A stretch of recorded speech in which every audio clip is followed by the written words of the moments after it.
യുവതിയുമായുള്ള സൗഹൃദത്തിന്റെ പേരിൽ കൊടിയത്തൂരിൽ യുവാവിന് നേരെ സദാചാര ഗുണ്ട ആക്രമണമെന്ന് പരാതി.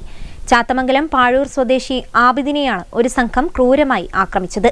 ഗുരുതരമായി പരിക്കേറ്റ ആബിദ് അരീക്കോട്ടെ സ്വകാര്യ ആശുപത്രിയിൽ ചികിത്സയിലാണ്. ശനിയാഴ്ചയാണ് 2 കാറുകളിലായി എത്തിയ അക്രമി സംഘം ആബിദിനെ സ്വന്തം സ്ഥാപനത്തിൽ നിന്ന് പിടിച്ചിറക്കി കൊണ്ടുപോയത്.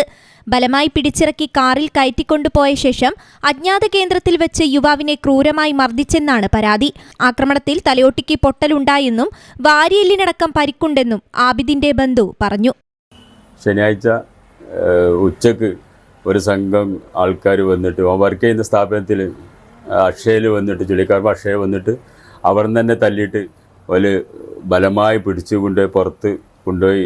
അത് അവിടുന്ന് കോണിക്കൂട്ടുനിന്നും നന്നായിട്ട് പെരുമാറി അവനെ ഒന്നിനും പറ്റാത്ത രൂപത്തിലാക്കിയിട്ട് അവനെ വണ്ടിയിൽ കൊണ്ടുപോയിട്ട് 2 വണ്ടിയിൽ ആൾക്കാർ വന്നിട്ട് ആ വണ്ടിയിൽ അവനെ കയറ്റി കൊണ്ടുപോയി ഓല അജ്ഞാത കേന്ദ്രത്തിൽ കൊണ്ടുപോയി. അപ്പം പിന്നെ ഓല വീട്ടിലോ ഓല ജ്യേഷ്ഠൻ്റെ വീട്ടിലോ മറ്റോ കൊണ്ടുപോയിട്ട് നന്നായിട്ട് പെരുമാറി അബോധാവസ്ഥയിലാക്കിയിട്ടുണ്ട്. അബോധാവസ്ഥ ഒന്നും ഓർമ്മയില്ല, ഒന്നിനും പറ്റില്ല. അവൻ്റെ ഭാര്യയെല്ല് തലയൊക്കെ പൊട്ടി എല്ലാ കാര്യങ്ങളും. ആ ഒരു മനുഷ്യനൊരു കുട്ടീനെ മനുഷ്യനെ പറയാൻ പറ്റില്ല, ചെറിയൊരു ചെക്കൻ്റെ ഭാര്യയാണ്. 35 വയസ്സായെങ്കിലും ഒരു വളരെ ഹൈറ്റ് വളരെ കുറഞ്ഞ ചെക്കനാണ്. ഒരാളൊക്കെ തന്നെ എന്തും ചെയ്യാൻ പറ്റും. അപ്പോൾ ഒരു പരുവത്തിൽ ഒന്നിനും പറ്റാത്ത രൂപത്തിൽ അബോധാവസ്ഥയിലാക്കിയിട്ടുണ്ട്. എന്നിട്ട് ഇവിടെ ഹോസ്പിറ്റലൈസേഷൻ ചെയ്തതാണ്.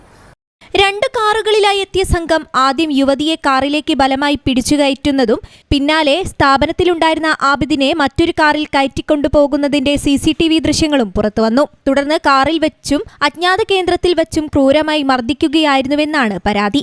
സദാചാര ആക്രമണത്തിന് പിന്നിൽ യുവതിയുടെ ബന്ധുക്കളെന്നാണ് ആരോപണം. സംഭവത്തിൽ ആബിദിന്റെ പരാതിയിൽ 5 പേർക്കെതിരെ മുക്കം പോലീസ് കേസെടുത്തു. വധശ്രമം, തട്ടിക്കൊണ്ടുപോകൽ എന്നീ വകുപ്പുകൾ പ്രകാരമാണ് മുക്കം പോലീസ് കേസെടുത്തത്. News bureau, Mukkam.